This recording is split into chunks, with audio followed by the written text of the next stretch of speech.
ભાષા સજ્જતા. બાળ દોસ્તો, આજે આપણે સંધિ વિશે શીખીશું. બે કે વધારે શબ્દો જ્યારે અમુક ચોક્કસ નિયમોને આધારે જોડાય ત્યારે સંધિ થઈ એમ કહેવાય. સંધિના બે પ્રકાર છે, એક સ્વર સંધિ અને બે વ્યંજન સંધિ. સ્વર સંધિ. બાળ દોસ્તો, ગુજરાતી ભાષામાં એક શબ્દને છેડે આવતો સ્વર બીજા શબ્દની શરૂઆતમાં આવતા સ્વર સાથે જોડાય ત્યારે સ્વર સંધિ થઈ એમ કહેવાય. અહીં આપેલ ઉદાહરણ જુઓ. કવિ વત્તા ઇન્દ્ર બરાબર કવિન્દ્ર. અહીં તમે જોશો કે કવિ શબ્દનો વી અક્ષર વ વત્તા ઈથી બન્યો છે, જ્યાં ઈ હસ્વ છે અને ઇન્દ્ર શબ્દનો પહેલો અક્ષર ઈ પણ હસ્વ છે. આમ હસ્વ ઈ અને હસ્વ ઈ ભેગા થતા દીર્ઘ ઈ બને છે. તેથી કવિ વત્તા ઇન્દ્ર બરાબર કવિન્દ્ર થયું.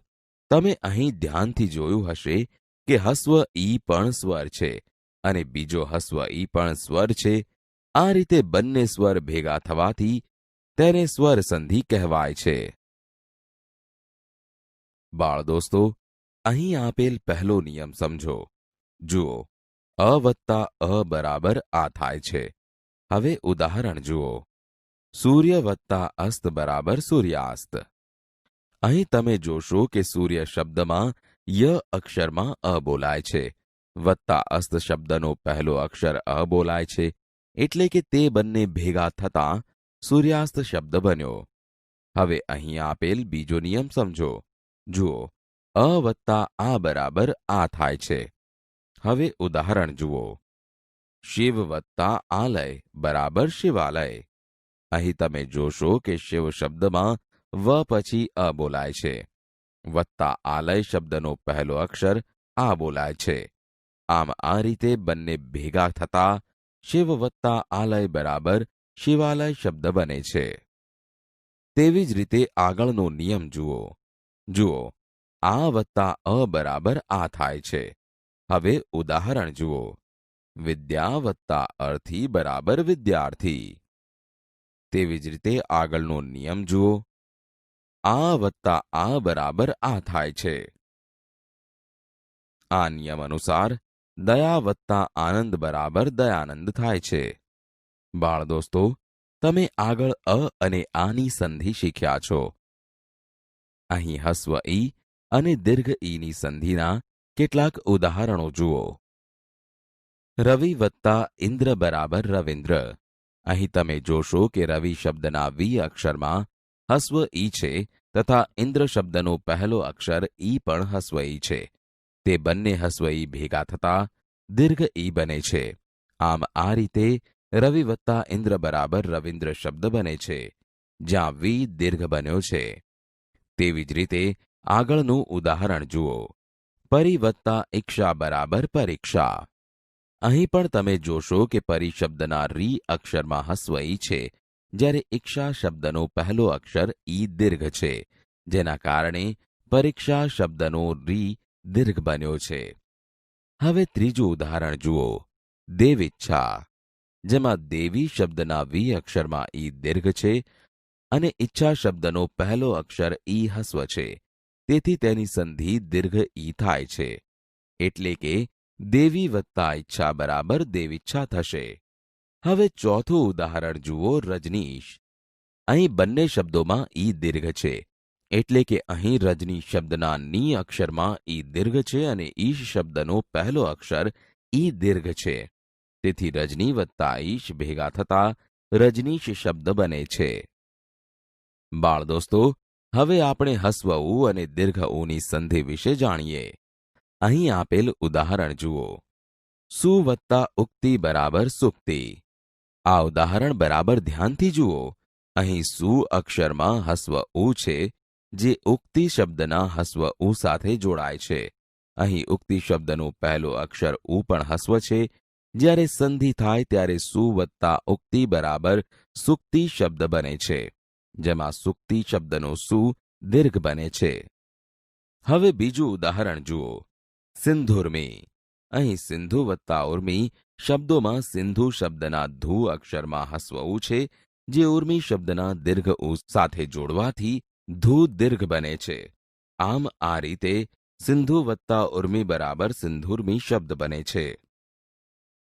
બાળ દોસ્તો, હવે આપણે અ અને હસ્વ ઈ તથા અ અને દીર્ઘ ઈની સંધિના કેટલાક ઉદાહરણો જોઈશું.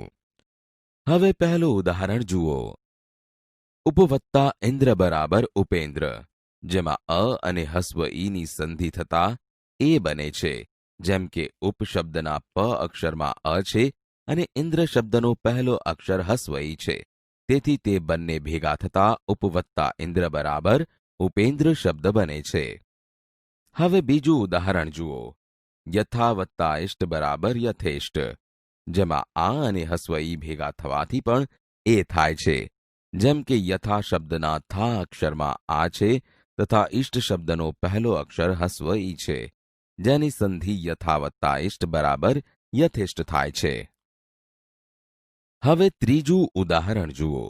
યોગ વત્તા ઈશ બરાબર યોગેશ, જેમાં અ અને દીર્ઘ ઈની સંધિ થવાથી પણ એ થાય છે. તેથી યોગ શબ્દના ગ અક્ષરમાં અ અને ઈશ શબ્દનો પહેલો અક્ષર દીર્ઘ ઈ ભેગા થવાથી યોગ વત્તા ઈશ બરાબર યોગેશ શબ્દ બને છે. હવે ચોથું ઉદાહરણ જુઓ.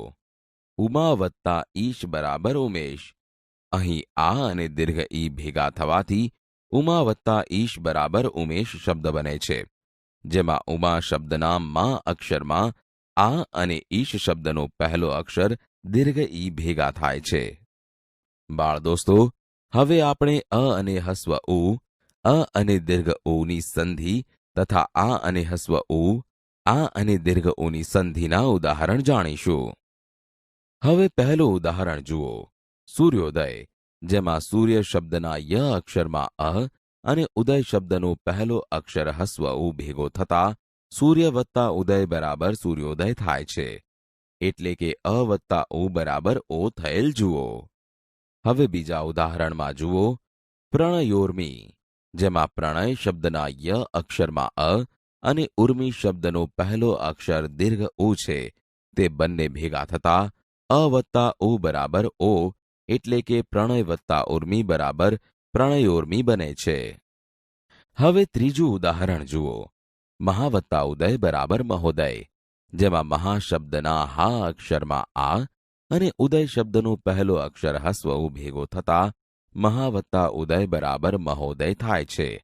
એટલે કે આ વત્તા ઉ બરાબર ઓ થયેલ જુઓ. હવે ચોથું ઉદાહરણ જુઓ. ગંગા વત્તા ઉર્મી બરાબર ગંગોર્મી, જેમાં ગંગા શબ્દના ગા અક્ષરમાં આ તથા ઉર્મી શબ્દનો પહેલો અક્ષર દીર્ઘ ઉ છે, જેનાથી આ વત્તા ઉ બરાબર ઓ બને છે. એટલે કે ગંગા વત્તા ઉર્મી બરાબર ગંગોર્મી શબ્દ બને છે. બાળ દોસ્તો, હવે આપણે અ વત્તા એ અને આ વત્તા એ બરાબર અહીંની સંધિના ઉદાહરણ જાણીશું. હવે પહેલું ઉદાહરણ જુઓ. પુત્ર વત્તા એષણા બરાબર પુત્રેષણા, જેમાં પુત્ર શબ્દના ત્ર અક્ષરમાં અ અને એષણા શબ્દનો પહેલો અક્ષર એ જોડતા પુત્રેષણા શબ્દ બને છે. હવે બીજું ઉદાહરણ જુઓ. સદા વત્તા એવ બરાબર સદૈવ, જેમાં સદા શબ્દના દા અક્ષરમાં આ અને એવ શબ્દનો પહેલો અક્ષર એ જોડતા સદૈવ શબ્દ બને છે.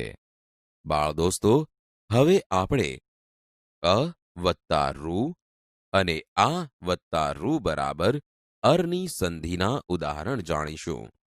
હવે પહેલું ઉદાહરણ જુઓ. સપ્ત વત્તા ઋષિ બરાબર સપ્તર્ષિ, જેમાં સપ્ત શબ્દના ત અક્ષરમાં અ અને ઋષિ શબ્દનો પહેલો અક્ષર રૂ ભેગા થતા સપ્ત વત્તા ઋષિ બરાબર સપ્તર્ષિ થાય છે. તેવી જ રીતે બીજું ઉદાહરણ જુઓ. મહા વત્તા ઋષિ બરાબર મહર્ષિ, જેમાં મહા શબ્દના હા અક્ષરમાં આ અને ઋષિ શબ્દનો પહેલો અક્ષર રૂ ભેગા થતા મહા વત્તા ઋષિ બરાબર મહર્ષિ એમ સંધિ થાય છે. બાળ દોસ્તો, સ્વર સંધિ વિશે જાણકારી મેળવ્યા પછી હવે આપણે વ્યંજન સંધિ વિશે શીખીશું. હવે આપણે વ્યંજન સંધિના નિયમો સમજીએ. વ્યંજન પછી વ્યંજન કે સ્વર આવે અને જોડાઈ જાય ત્યારે તેને વ્યંજન સંધિ થઈ એમ કહેવાય. દાખલા તરીકે તદ વત્તા લીન શબ્દની સંધિ કરવી હોય તો દ અને લ વ્યંજન છે આ બંને વ્યંજનોને જોડતા તલ્લીન થાય છે.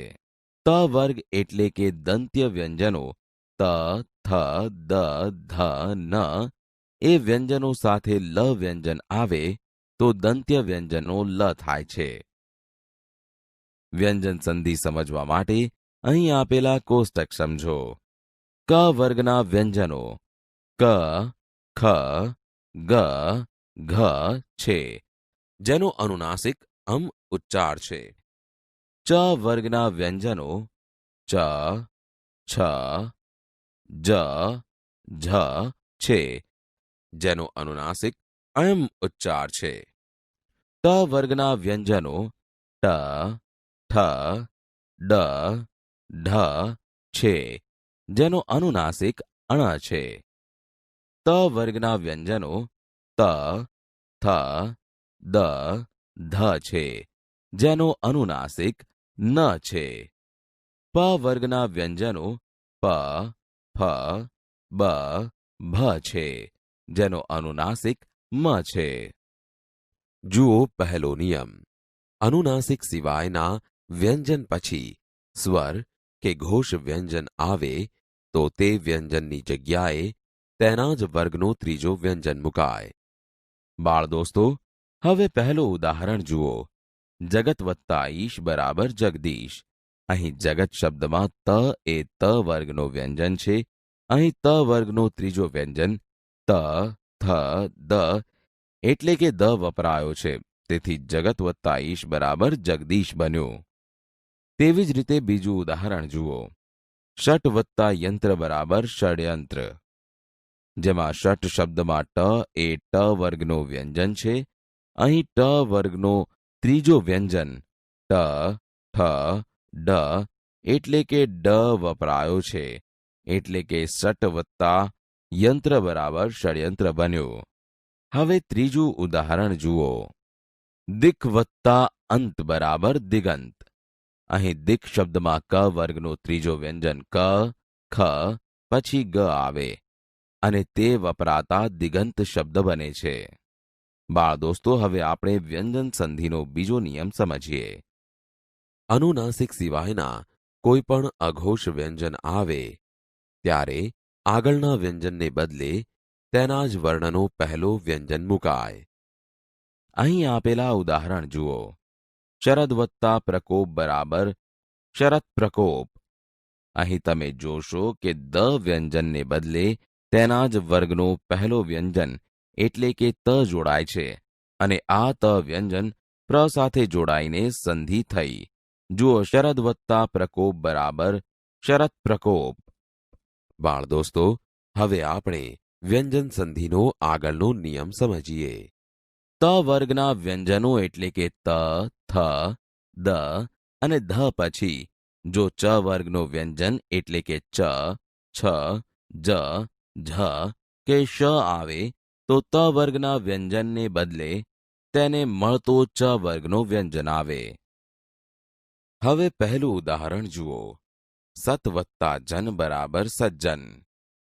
અહીં સત શબ્દનો ત એ ત વર્ગનો વ્યંજન છે અને જન શબ્દમાં જ એ ચ વર્ગનો વ્યંજન છે. આથી ત વર્ગના વ્યંજનને બદલે ચ વર્ગના વ્યંજનમાંથી જ જ અક્ષરનો સંધિ માટે ઉપયોગ થયો છે. તે પછી બાકીના ઉદાહરણ જુઓ. ઉદ વત્તા જવલ બરાબર ઉજ્જવલ. આ ઉદાહરણમાં પણ એ જ નિયમનું પાલન થયેલ છે. બાળ દોસ્તો, હવે આપણે વ્યંજન સંધિનો વધુ એક નિયમ જોઈએ. સ પછી ચ કે છ આવે તો સનો શ થાય છે. પહેલું ઉદાહરણ જુઓ. નિસ વત્તા ચિંત બરાબર નિશ્ચિંત. અહીં તમે જોશો કે નિસ શબ્દમાં છેલ્લે સ છે જે ચિંત શબ્દના ચી સાથે જોડાય છે. જ્યારે જ્યારે સ પછી ચ કે છ આવે તો સનું શ થાય છે. તેવી જ રીતે બીજું ઉદાહરણ જુઓ. નિસ વત્તા છંદ બરાબર નિશ્છંદ. અહીં પણ નિયમ મુજબ નિસ અને છંદ એ બંને શબ્દો ભેગા મળતા નિશ્છંદ શબ્દ બને છે. હવે ત્રીજું ઉદાહરણ જુઓ. નિસ વત્તા ચલ બરાબર નિશ્ચલ. અહીં પણ નિયમ મુજબ નિસ અને ચલ ભેગા મળીને નિશ્ચલ શબ્દ બન્યો. બાળ દોસ્તો, હવે આપણે વ્યંજન સંધિનો આગળનો નિયમ સમજીએ. સ પહેલા ઈ કે ઉ આવે ને સની પછી ક, ખ, પ કે ફ આવે તો સનો શ થાય છે. હવે અહીં આપેલા ઉદાહરણ જુઓ. નિસ વત્તા કામ બરાબર નિષ્કામ. અહીં સ પછી ક આવેલ છે. તેથી નિસ શબ્દનો સ અને કામ શબ્દનો ક જોડતા સ ને બદલે શ થયેલો જોઈ શકશો. હવે બીજું ઉદાહરણ પણ જુઓ, જેમાં દુષ શબ્દના સ અને પ સાથે જોડતા દુષ્પ્રાપ્ય શબ્દ બને છે, એટલે કે સનો શ થયેલ જોવા મળે છે. તેવી જ રીતે ત્રીજા ઉદાહરણમાં નિસ શબ્દના સ પછી ફ આવેલ છે, જેથી નિયમ મુજબ સનો શ થયો છે. બાળ દોસ્તો, હવે આપણે વ્યંજન સંધિનો વધુ એક નિયમ શીખીએ. સની પૂર્વે અ અને પછી ઘોષ વ્યંજન આવે તો સનો ઉ પછી પૂર્વેના અ સાથે મળીને ઉનો ઓ થાય છે. અહીં આપેલ ઉદાહરણ જુઓ. અધસ વત્તા ગતિ બરાબર અધોગતિ શબ્દ બને છે. અહીં તમે જોશો કે અધસ શબ્દમાં સ અક્ષરની પહેલા ધ અક્ષરમાં અ સ્વર છે, તેથી સનો ઉ કરેલ છે, તથા ગતિ શબ્દના પ્રથમ વ્યંજન ગ અક્ષરમાં પણ અ સ્વર હોવાથી ઉ અને અ ભેગા મળતા ઓ કરેલ છે. હવે બાકીના ઉદાહરણ જુઓ. મનસ વત્તા હર બરાબર મનોહર, જેમાં મનસ શબ્દના સ અક્ષરનો ઉ અને હર શબ્દમાં હ અક્ષરનો અ છે. તે બંને ભેગા કરીએ તો ઓ થયેલ છે. તેથી મનસ વત્તા હર બરાબર મનોહર શબ્દ થશે. તે પછીના ઉદાહરણો પણ આ જ નિયમને અનુસરે છે. બાળ દોસ્તો, હવે આપણે વ્યંજન સંધિનો આગળનો નિયમ સમજીએ. અનુનાસિક સિવાયના સ્પર્શ વ્યંજન પછી શ આવે તો શનો છ થાય છે. બાળ દોસ્તો, અહીં આપેલા તમામ ઉદાહરણો જુઓ. દરેકમાં વત્તા પછી શ આવે છે. જ્યારે જ્યારે અનુનાસિક સિવાયના સ્પર્શ વ્યંજન પછી શ આવે તો શનો છ થાય છે. ફરીથી પહેલું ઉદાહરણ જુઓ. ઉદ વત્તા શ્વાસ. અહીં દ અને શને જોડવાના થાય છે. શ જોડતા ઉદ વત્તા શ્વાસ બરાબર ઉચ્છ્વાસ થાય છે. તેવી જ રીતે બીજા ઉદાહરણ જુઓ. ઉત વત્તા શ્વાસ બરાબર ઉચ્છ્વાસ. ઉચ્ચ વત્તા છવાસ બરાબર ઉચ્છ્વાસ. ચિદ વત્તા શક્તિ બરાબર ચિચ્છક્તિ. ચિત વત્તા શક્તિ બરાબર ચિચ્છક્તિ. ચિચ વત્તા છક્તિ બરાબર ચિચ્છક્તિ. અહીં દરેકમાં શનું છ થયેલ જોઈ શકશો. બાળ દોસ્તો, હવે આપણે વ્યંજન સંધિનો વધુ એક નિયમ સમજીએ. સથી શરૂ થતા શબ્દ પહેલા જોડાયેલા શબ્દને અંતે અ કે આ સિવાયનો સ્વર હોય તો સનો શ થાય છે. અહીં આપેલ ઉદાહરણ જુઓ. વી વત્તા સમ બરાબર વિષમ. અહીં તમે જોશો કે સમ શબ્દની પહેલા વી અક્ષરમાં હસ્વ ઈ જોડાયેલ છે. જ્યારે સથી શરૂ થતા શબ્દ પહેલા જોડાયેલા શબ્દને અંતે અ કે આ સિવાયનો સ્વર હોય તો સનો શ થાય છે. તેથી અહીં સનો શ થયેલો જોવા મળશે. તેવી જ રીતે ત્રીજું ઉદાહરણ જુઓ. સુ વત્તા સમા બરાબર સુષ્મા. અહીં પણ તમે જોશો કે સમા શબ્દની પહેલા સુ અક્ષરમાં હસ્વવું જોડાય છે. તેથી અહીં પણ સનો શ થયેલો જોવા મળશે.